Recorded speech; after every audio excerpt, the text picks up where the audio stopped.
Hi everyone, and welcome back to the main stage. I hope you enjoyed the employer booths and chatting to Sage and the other employees that we have here. So now it's time for the presentation by BDO. So I've got Vicky here who's joined us. She will talk about the culture and in particular what they're doing around diversity there. Vicky will also bring to life the race action plan, which should be really interesting to hear about. And then also some of the opportunities that they have there.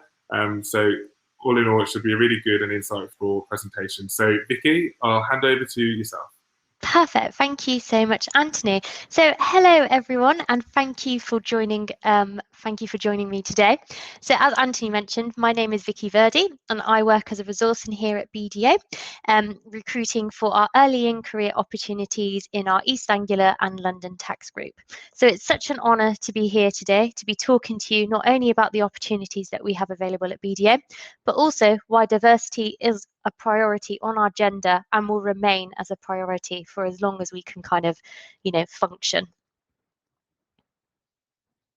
So just bear with me. I am working from two screens, so multitasking in that respect. So just to kind of bring it back to basics, at BDO, we are part of a $10.3 billion organisation as of the financial year of 2019-2020. So this has brought year-on-year increase of 7.8%. So as you can see on the map that I'm presenting here, the blue/grey colour shows that we operate across 167 countries with more than 1,600 offices worldwide. And this forms what we call part of BDO International. As well as being an international organisation, this is kind of what it means for us here in the UK. So we're the 5th largest accountancy firm in the UK with 18 offices and around 6,000 employees. We work primarily with alternative investment markets, listed clients, but we also have clients from private individuals to some of the most famous brands such as Manchester City and UNICEF. As well as that, I think one of the key things that I would really like to underpin is that 79% of our clients would recommend us. So it really does show you the importance that we play in terms of the service that we deliver, and we can't do that without the 6,000 employees that work for us here at BDO.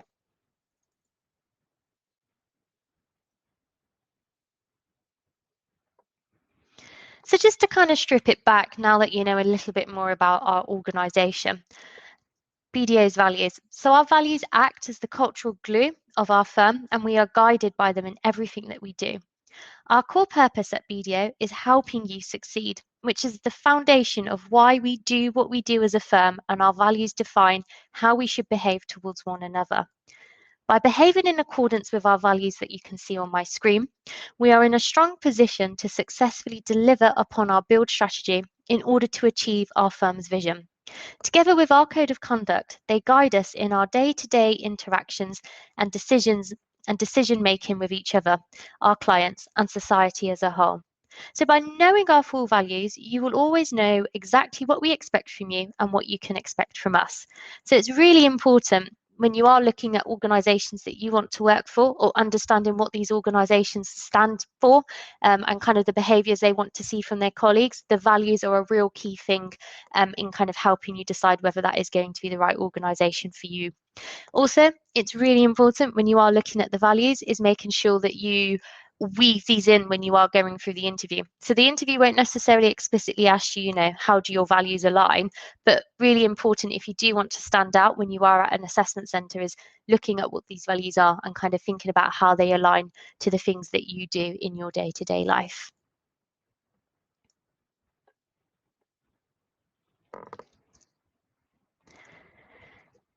And moving on from that, we've got Build. So this is our strategy which focuses on the 5 core objectives in order for us to achieve our vision as a firm.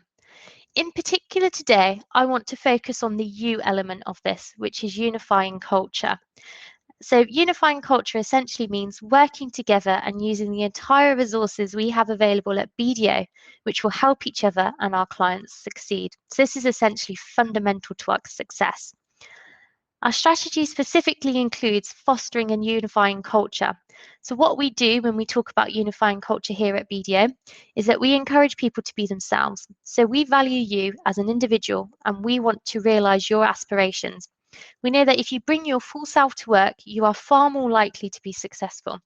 And it's really important to note that all our colleagues have a voice and your opinions really do count. We inspire and challenge, so few firms offer the same breadth and quality of work at all stages of your career. So our personal career plans are designed to inspire and challenge, and we expect you to shape your career according to your strengths, skills, and personalities.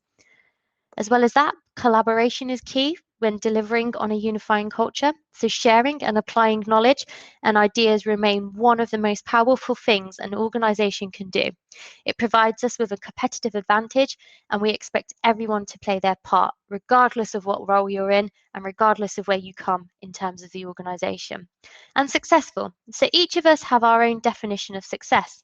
So we want to help you achieve, we want you to help define and achieve your success. In doing so, we will ultimately contribute to the overall success of the firm.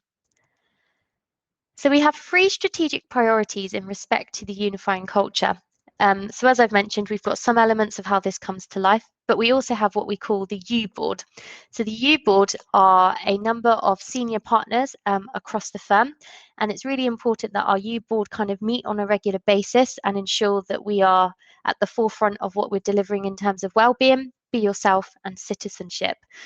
So well-being is making sure that we've got the right materials in place to ensure that we have a happy and healthy workforce. Be yourself, as I've mentioned, it's important with the different initiatives that we have that people can bring their true self into work, and citizenship. So we have a number of different corporate social responsibility initiatives, one of them being our 5+5 days. So we appreciate that people can take time out. It doesn't come out of their annual leave, where they can work on initiatives that they are very passionate about, whether that's being a governor on a school board, or for example, for me, I'm a Sikh. So as Sikhs, we practice something, the notion of seva, which is giving back to our community in a selfless way. So I've been fortunate where I can take some of my volunteering days to kind of participate in that. So that is one thing that you do get when you come to join BDO. And as well as having the U board, as I've mentioned, the U board is kind of full of quite a lot of our partners. We also have what we call the shadow U board. So this has been established to help the U board to drive forward some initiatives and to provide a channel to get a clear idea of the views of the more junior members of our respective teams. The U board is keen to make sure that they are covering issues and are relevant to everybody, and also getting an insight into what is important at different levels of the business, both now and in the future. So the Shadow U board will also provide an opportunity to influence methods of rollout and implementation of strategic initiatives. So we've also recently released our Bdo Cultural Report, which you can access on our website and also access on LinkedIn, which will give you some great insight into our culture. And I just wanted to highlight some of the key statistics which came from our listening program, which we conducted in 2021. So our listening program is essentially an open forum where we invite colleagues all across BDO to come together and have some really open and transparent conversations about their experiences. So 85% of people said people from a different background and opinions can be themselves and thrive at BDO.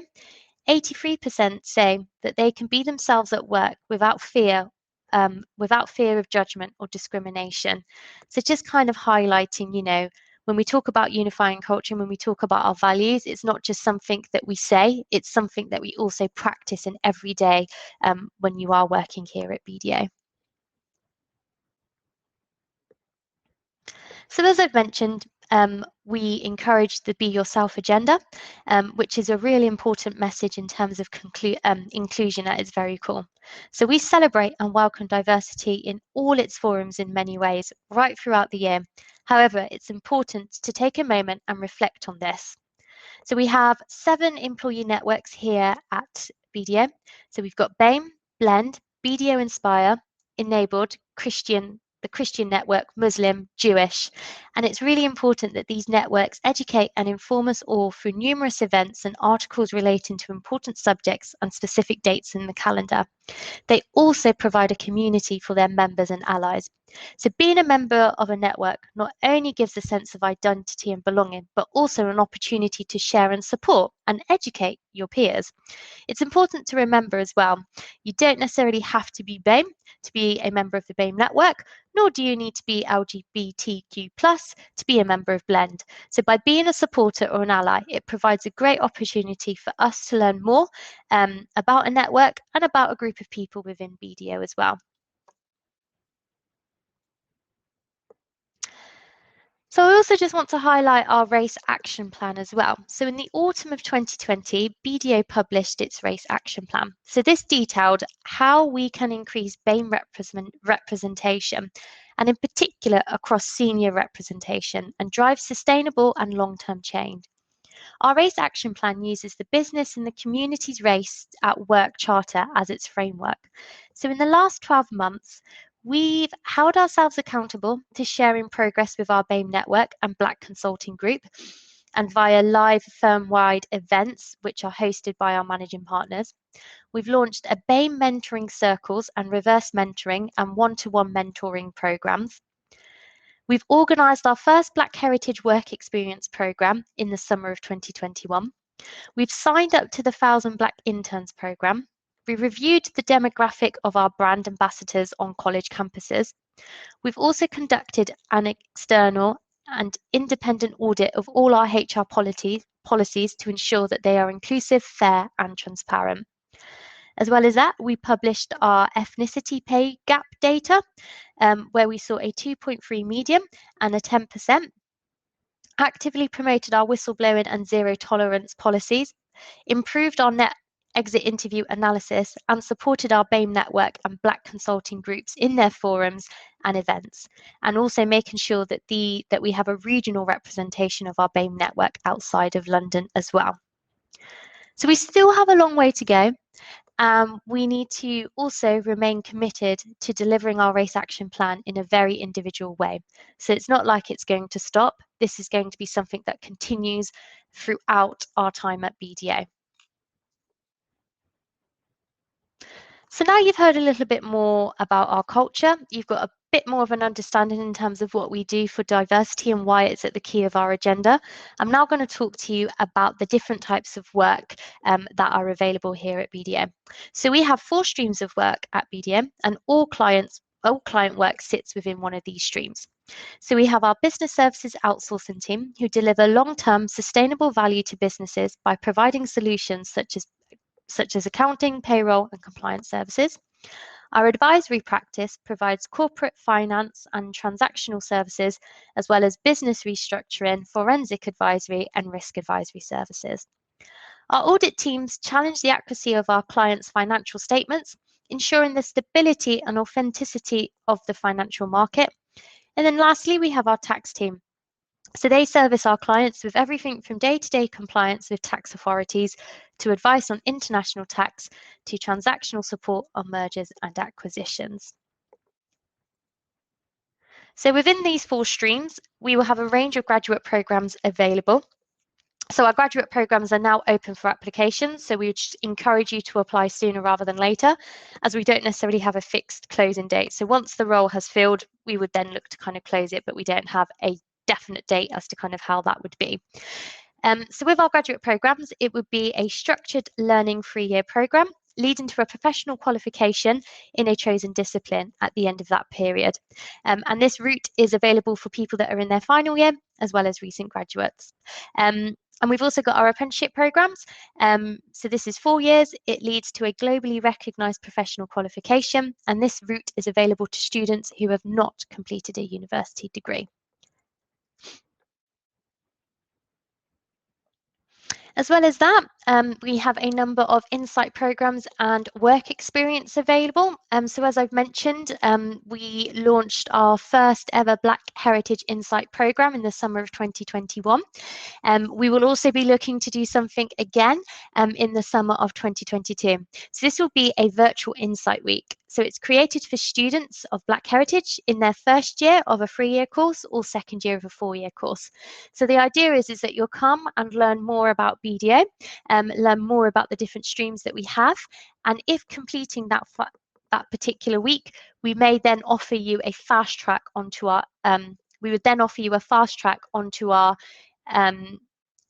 internship program, where you would be invited straight away to an assessment centre and then hopefully get to fulfil kind of our undergraduate internship offering.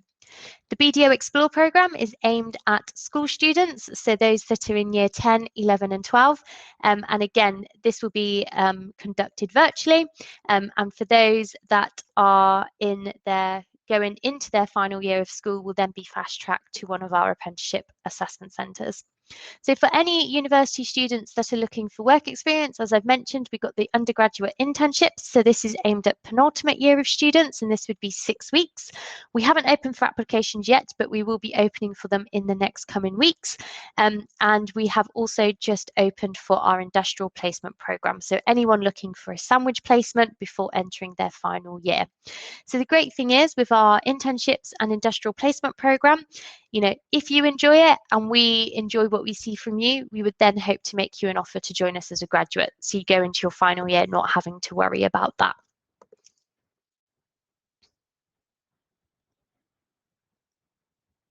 So I'm just going to talk through very high level about our application process and the different stages that this will entail. So there are 3 stages to our application process. So the first one being our online application form. So once you've completed that, you would then be invited to our online testing and video interview, which we call Hyper-Y. So you would have 2 weeks to complete that. If successful following on from the online testing and video interview, we would then invite you to our assessment centre, which will be conducted virtually.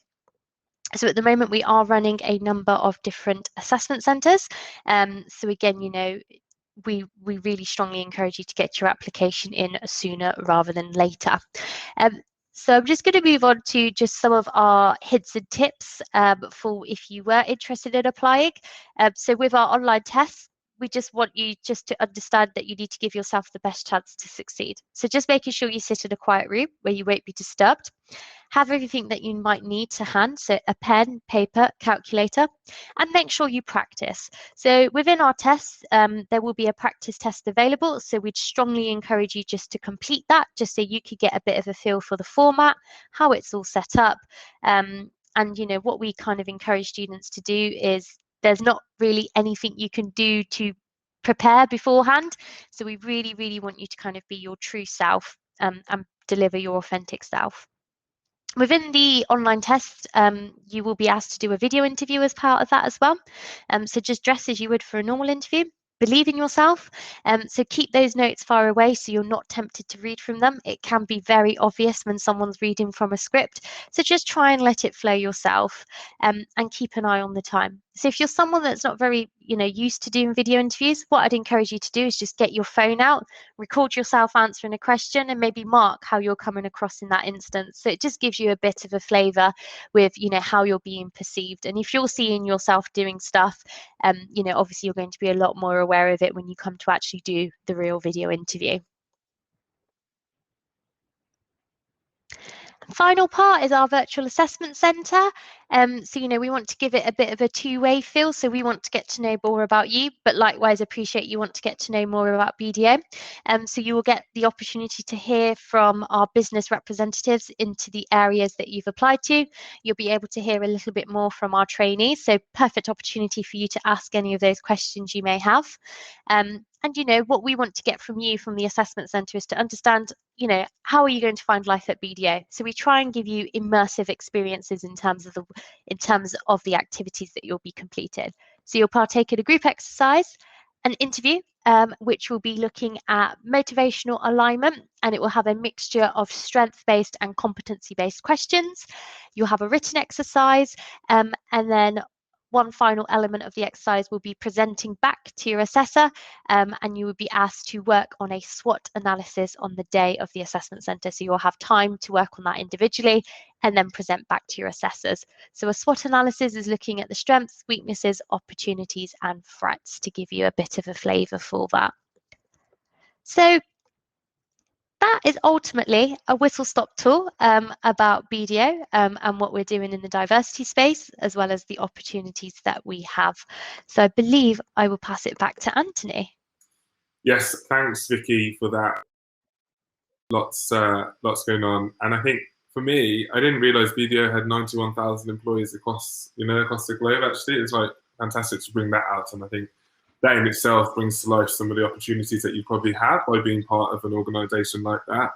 And I think the strengths-based, it's good to see the strengths-based sort of interview questions, and also when you spoke about the development coming out as well, because I think when you do something that you just naturally enjoy and good at, it's kind of like work doesn't feel like work, right? That's Definitely quite not. and I really liked when you're talking about the different programs just earlier on, how people can get involved. They're interested in BDO and they want an ambassador aspect as well, which kind of, you know, whilst at university earn some money, but also get to know BDO a little bit and develop themselves there. That's seems like a fantastic opportunity too. So we'll go to Q&A, I guess. So we've got quite a few there. So let me just scroll through one of the first ones. So here we've got, what advice would you give to a student about striking the balance between being yourself and being professional? Yeah, really good question. So thank you for that. So I suppose for me, my best advice would be, what sort of impression do you want to leave on someone? So obviously it's important to be yourself and be authentic in that respect, but then also, like you said, it's having a level of professionalism. So I think one of the key things I always say whenever I'm speaking to students is, okay, how do you want to be perceived in the workplace? So if you go around saying, I don't know, I'm just trying to act very young and cool, you know, using hip abbreviations, or, you know, when you're messaging someone on Teams, kind of using text chat as opposed to proper English, just think about what sort of impression that's going to leave with your colleagues. You know, it may show that actually, you know, you've got a very informal way, but, you know, it's important when you're in the workplace that you want to keep that level of professionalism as well. So I'd probably say, you know, maybe ask yourself, you know, if you're going to do something or you're a little bit unsure, maybe ask yourself what sort of impression that would leave with you. If you're managing someone in that respect, how would you feel about that? If you feel maybe it might be a little bit unprofessional, then I'd probably say don't necessarily do it. But if you feel like it might leave a lasting impression, then I'd encourage you to do it. So I hope that helps in terms of striking that balance. So it's almost kind of assessing yourself and thinking, if you were managing someone or in that situation, how would that come across to you? Yeah, and Vicky, I think what you say about being in that situation is important, because I think people have to remember that there are probably certain stakeholder groups, and you may have this type of personal brand with this group. So, for example, the rest of the graduate cohort, and then if you're speaking with senior managers or so on, then it might be a certain. Definitely. And I think as well, it's just that it's getting that balance of being adaptable as well. So, you know, like you said, there's different stakeholder groups. And most importantly, when you're coming to work for us here at BDO, you're going to be working with a lot of the clients as well. So you just got to think about what sort of brand do you want to leave with the clients that you're working for, because essentially, you know, the work that we deliver to our clients, you know, hopefully they're really impressed with what they do, so they come back or they go and tell more people. So if anything, you are the brand of BDO as well, and representing BDO in that positive space. And then just on that point, actually, Vicky, so you talk about going to work with clients and could be over a period of time. You spoke about your culture and actually how you encourage diversity and inclusion there. What about the clients that you work with and making sure that they, I guess, let's just say me as someone from Black heritage, if I went there, that I make sure that I feel included and able to do my job in a sort of safe space? Yeah, so I suppose, you know, with that, we obviously would never send a trainee on their own to go and, you know, represent with those particular clients. So unfortunately, I'm not in a client-facing role, so it's very difficult for me to say kind of, you know, how that would feel. But I think for us at BDO, it's really important, you know, you will be assigned a people manager. So this will be someone that you'll be having regular check-ins with. So, you know, and we'd never really expose you to a client if you weren't 100% ready. So I think it's having that open and transparent conversation with your people manager. And as well as that, you know, it may be that when you come to join BDO, there may be certain areas or certain clients that you're really, really passionate about. And 9 times out of 10, if you've got a real passion, you know, we would love to put you or kind of match you with those clients where you do have an interest. But what we do encourage a lot of our trainees to do is try and keep an open mind. And, you know, when we are pitching to our clients, it's really important that we are pitching to them, you know, what we are doing in the diversity and inclusion space and the importance of our people and the different things that they can bring to the board as well. Cool. Okay, that sounds good. And you spoke about the different groups, different colleague networks that you have. So someone just wants to know a little bit more about what role the industrial placement students and graduates can play in the network. Yeah, definitely. So these networks are open for anyone to join that work for BDO. So if you're an industrial placement student, you know, you are more than welcome to get involved with those. So regardless of what your level is, you know, our networks are set up for people to come and join. So it's really important, you know, when you come to join BDM, you will be able to access those networks. Each of those networks will have kind of a contact, kind of a way that you can contact them. And through that way, you'll then be able to understand what avenues they have for communication. You'll be on their distribution list to hear a little bit more about events that they've got coming up. And also quite a lot of our networks do change their committee. So, you know, if you are someone that could, you know, would be interested in being involved in the committee, then you are, you know, that would be open to you as well to be part of too. Sure, okay. Sounds like a lot of opportunities there to get involved however you wish.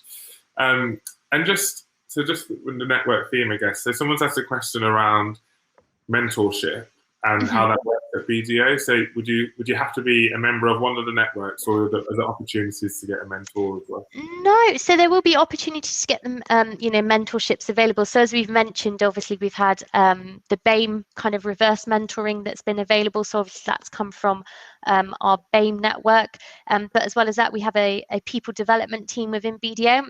So they have kind of different modules or different streams of mentorships available. So, you know, you can also sign up that via that avenue as well to source a mentor. But there's nothing to stop you, you know, if you see someone that you would quite like to have a mentor relationship with, or, you know, there's certain things that you want to get out of that relationship, there's nothing to stop you to go and approach someone directly for that as well.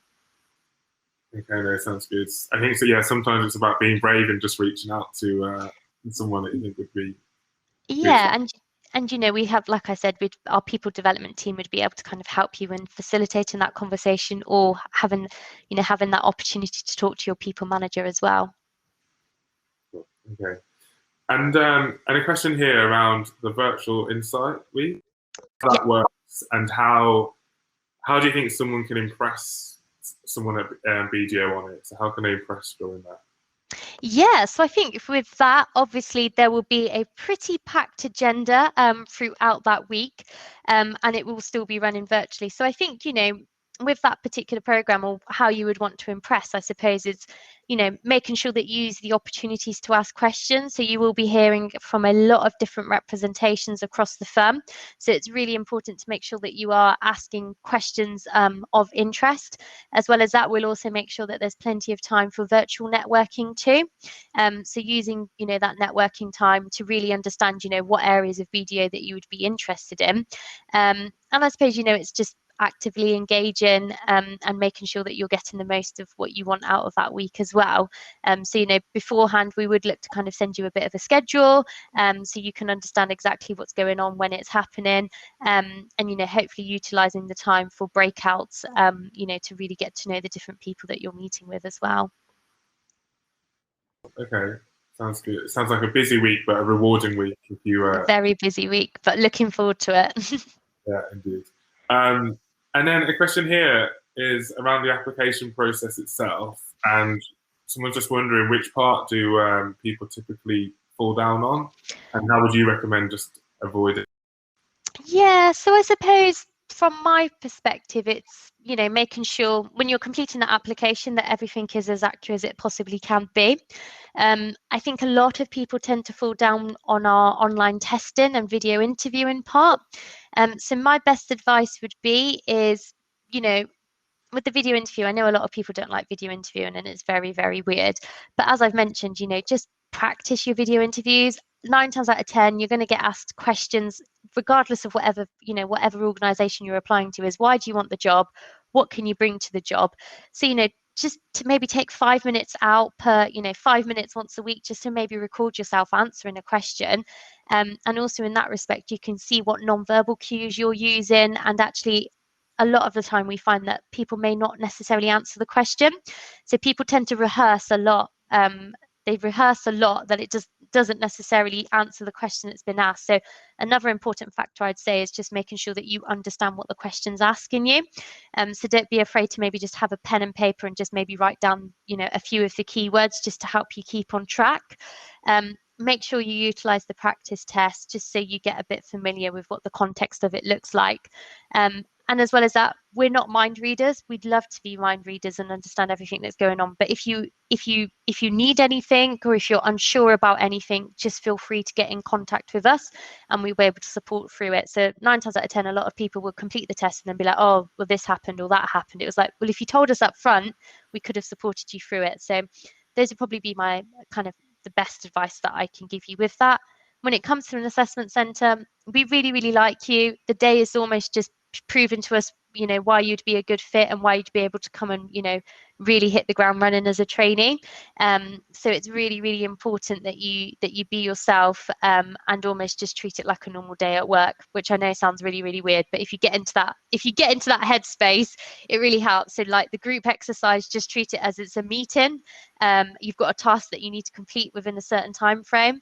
The interview is just a great chance to get to network with someone quite senior. The presentation is just showing, you know, potentially that you could be working with a client and you need to do a presentation on a SWOT analysis. So I think if you think about it like that, hopefully that just helps you get into, you know, hopefully helps with some of the nerves.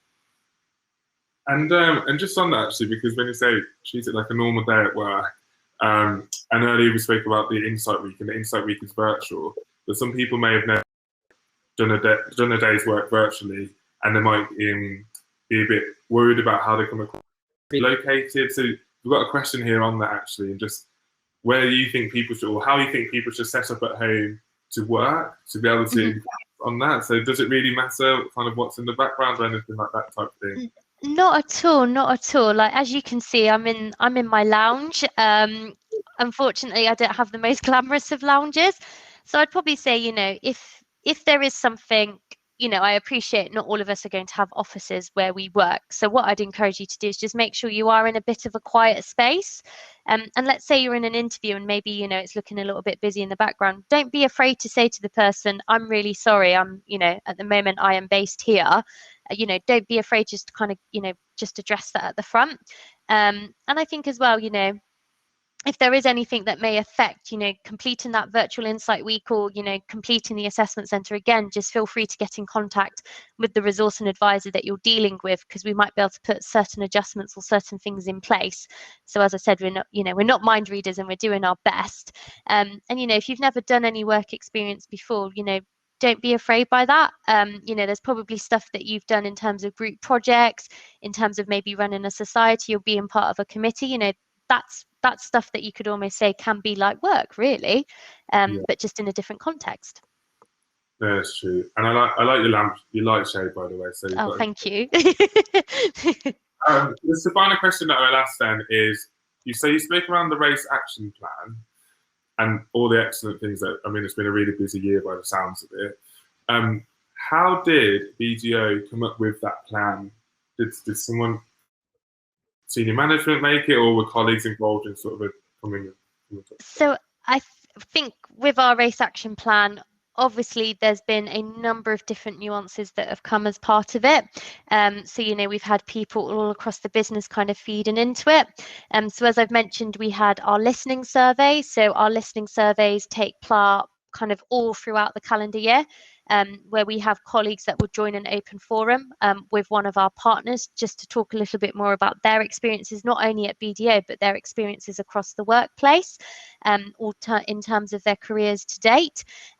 So obviously we've got colleagues that have been talking about their experiences. You know, it's looking at all the different departments that we have within BDO, and kind of feeding into that. So there's been a lot that's gone into it. And as I've mentioned, you know, the race action plan doesn't stop. It will be something that continues going. And what we may find is, as the race action plan is being reviewed, it may be that certain nuances change or new themes come out of it. So it's something that will be ongoing as we go on. And there is more information on our cultural report if people did want to hear more information on there in terms of our race action plan, but also in terms of, you know, kind of the culture that we have with the firm and kind of what we've been doing throughout the year. Well, thank you, Vicky, for that. It's been really interesting, actually. I think you brought BDO to life really well, and I think you said it right at the beginning, being yourself. And I think if we think about the topic today and sort of why people are joining, I think that's really good to hear in terms of one of the three sort of key areas at BDO. So thanks very much. to everyone for joining. So don't forget, you can go to the employer booths now and engage with some of the employers. And then I will see you back here at 5:30 for our last bit of the day, which is the panel event, which is going to be really insightful. So thanks, everyone.